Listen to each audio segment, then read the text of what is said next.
Hello friends, welcome back to the new video. If you are the new viewer on my channel, so firstly subscribe my channel and like the video.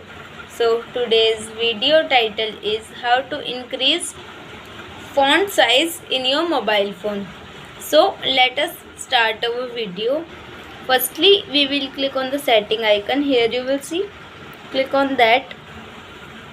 After that, here you will see our font size is too small, so click on the display option.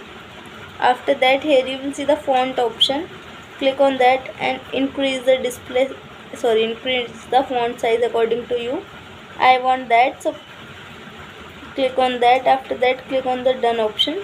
Here you will see our font size is increases in this way.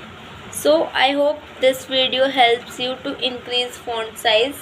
So please subscribe my channel and like the video. Thank you so much for watching our video.